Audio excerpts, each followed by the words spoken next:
Hello friends, YouTube open చేస్తే వీడియోలు రావడం లేదు, వాట్సాప్ మెసేజ్లు రావడం లేదు, గూగుల్ సెర్చ్ పనిచేయడం లేదు, యూపీఐ ద్వారా ₹1 కూడా పేమెంట్ పంపలేకపోతున్నాం. ఇన్స్టాగ్రామ్, ఫేస్బుక్, చాట్‌జీపీటీ, నెట్ఫ్లిక్స్ ఇవన్నీ ఓపెన్ కావడం లేదు.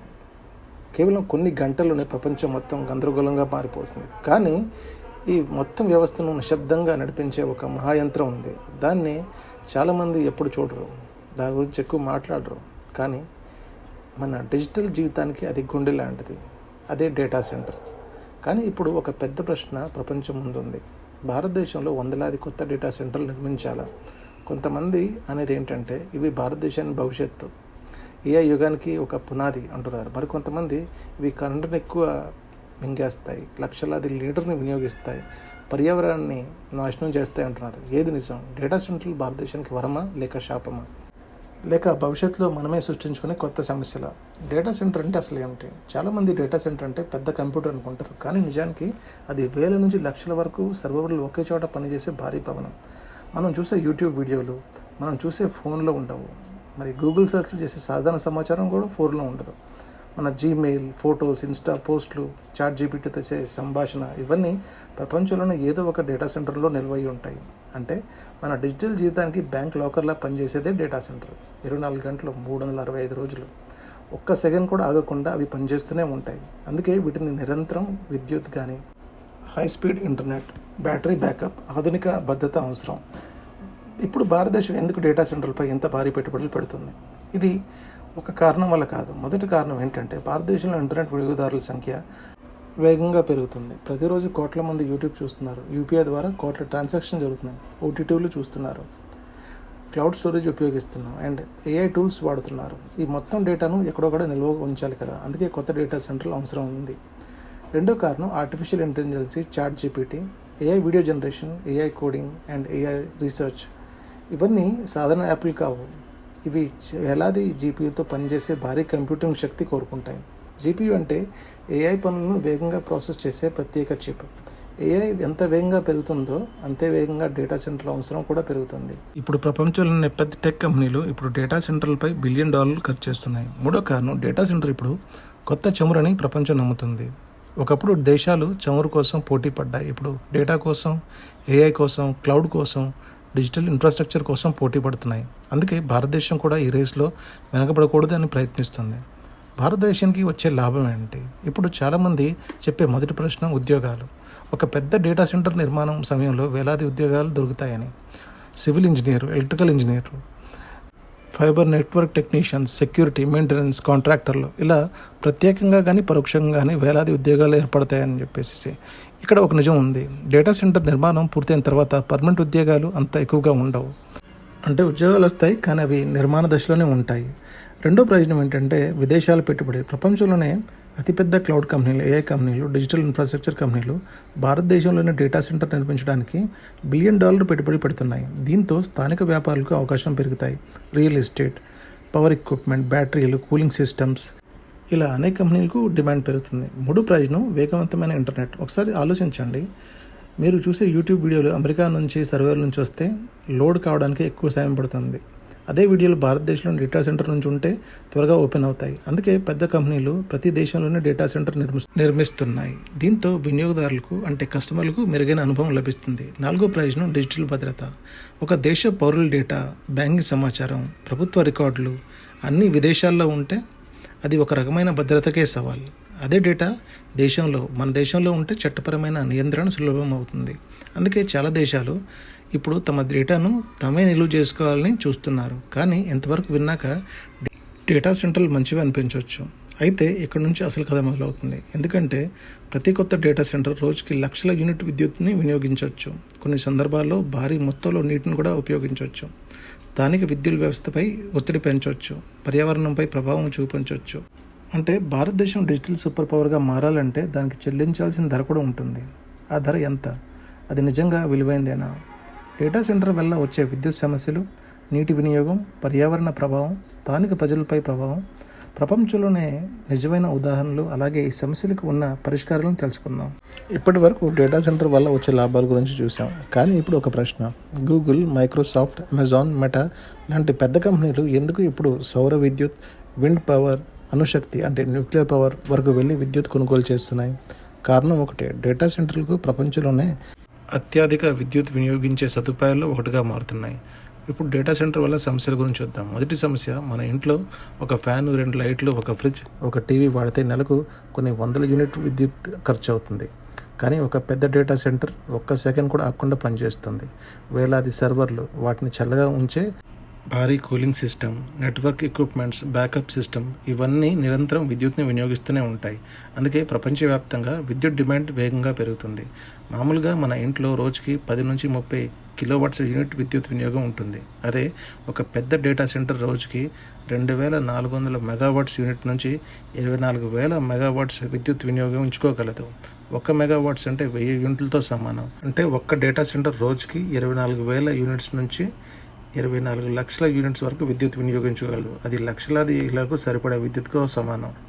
ఇప్పుడు మన దేశానికి ఉండే సవాల్ ఏంటంటే, భారతదేశంలో ఇప్పటికే వేసవికాలంలో అనేక రాష్ట్రాల్లో విద్యుత్ డిమాండ్ రికార్డ్ స్థాయిలో చేరుకుంటుంది. ఒకవైపు ఇండస్ట్రీలు, మెట్రో నగరాలు, ఎలక్ట్రిక్ వాహనాలు, మరోవైపు వందల మెగావాట్ల డేటా సెంటర్లు.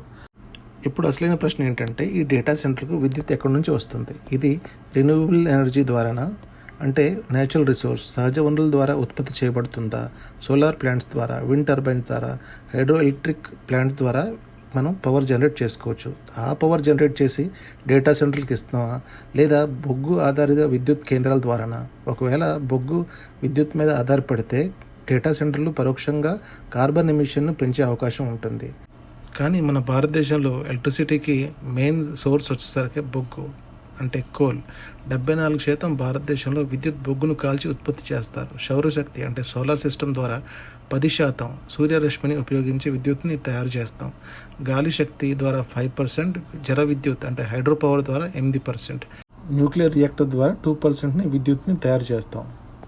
ఇప్పుడు రెండో సమస్య వచ్చేసరికి నీటి వినియోగం. చాలామందికి తెలియని విషయం ఏంటంటే, సర్వర్లు వేడెక్కకుండా ఉండటానికి కూలింగ్ చాలా అవసరం. కొన్ని డేటా సెంటర్లు ఎయిర్ కూలింగ్ వాడతాయి, మరికొన్ని వాటర్ కూలింగ్ వాడతాయి. నీటిని ఉపయోగించి కూలింగ్ సిస్టమ్ ఉన్న చోట రోజుకి భారీ మొత్తంలో నీరు అవసరమయ్యే అవకాశం ఉంటుంది. భారతదేశంలో ఇప్పటికీ కొన్ని నగరాల్లో ప్రతి వేసవిలో తాగునీటి సమస్య ఎదుర్కొంటున్నాం.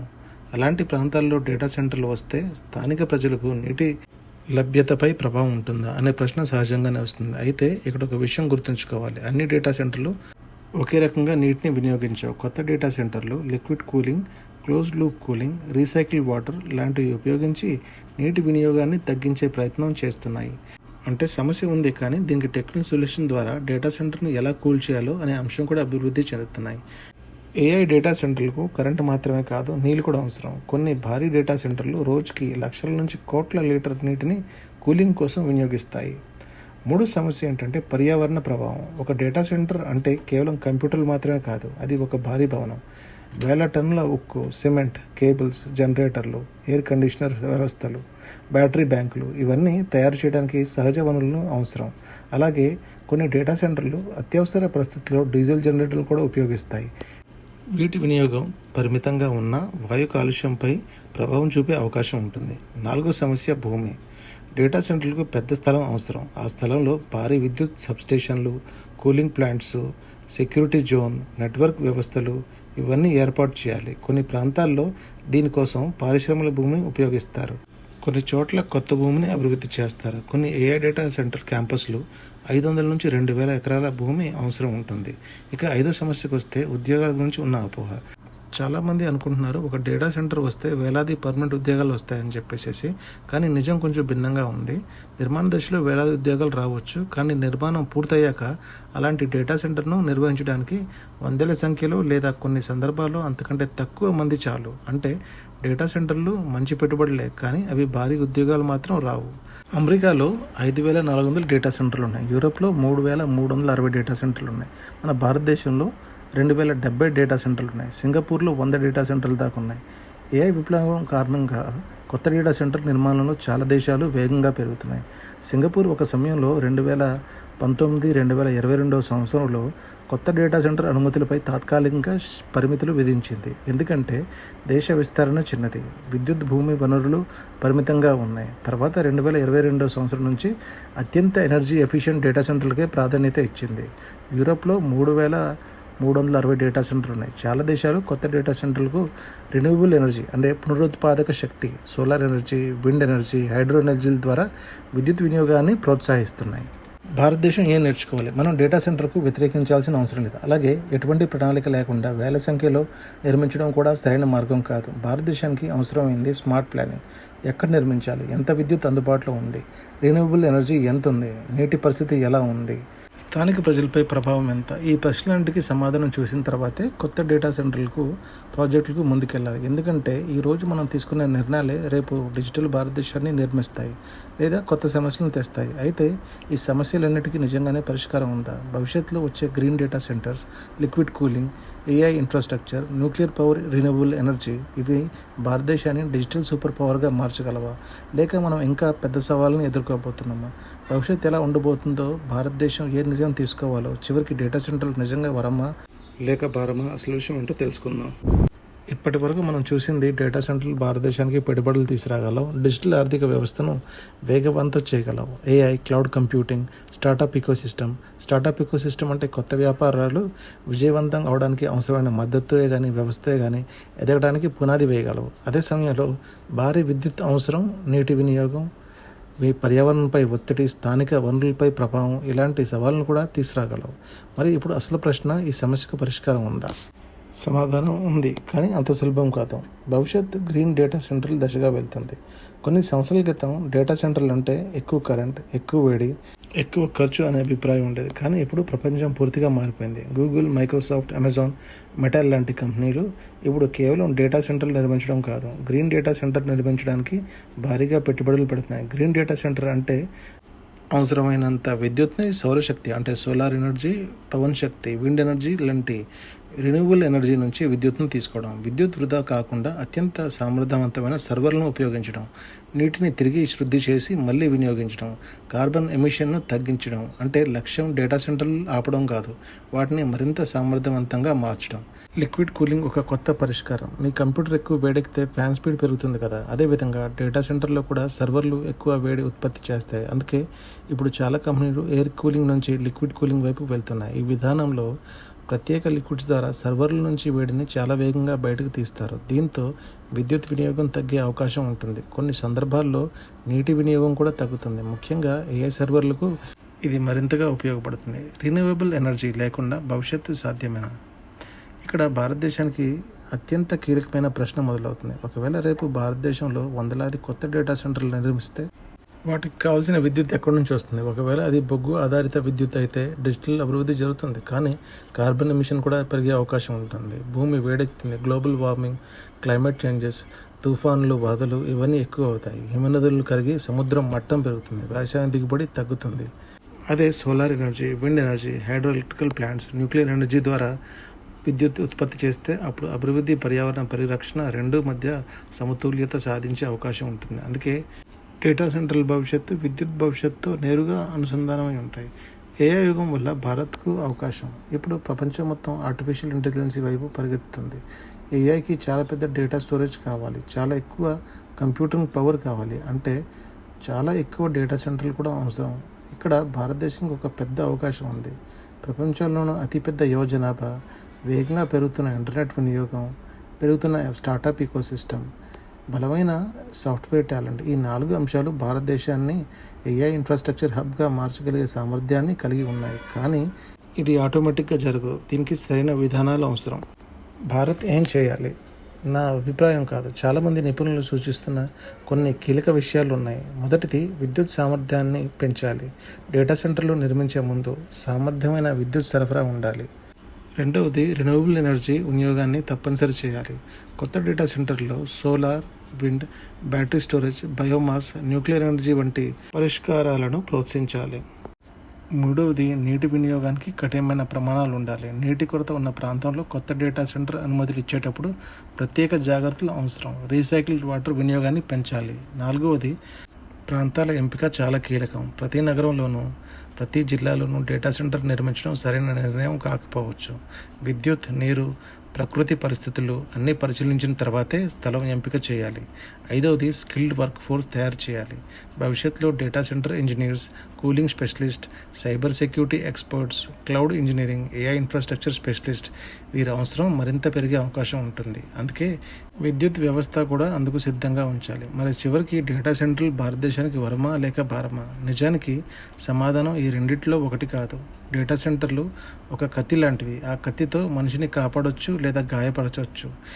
అది కత్తి తప్పు కాదు, దాన్ని ఎలా ఉపయోగిస్తాం అన్నదే ముఖ్యమైనది. అదేవిధంగా డేటా సెంటర్లు కూడా సరైన ప్రణాళికతో, రెన్యూవబుల్ ఎనర్జీతో, నీటి సంరక్షణతో, పర్యావరణ బాధ్యతతో నిర్మిస్తే అది భారతదేశాన్ని ప్రపంచ డిజిటల్ శక్తిగా మార్చగలవు. కానీ ప్రణాళిక లేకుండా, వనరులను పట్టించుకోకుండా కేవలం పెట్టుబడుల కోసం నిర్మిస్తే అదే అభివృద్ధి భవిష్యత్తులో భారంగా మారే ప్రమాదం ఉంది. ఈ వీడియో మీకు నచ్చినట్లయితే లైక్ చేయండి, కామెంట్ చేయండి. Thanks for watching.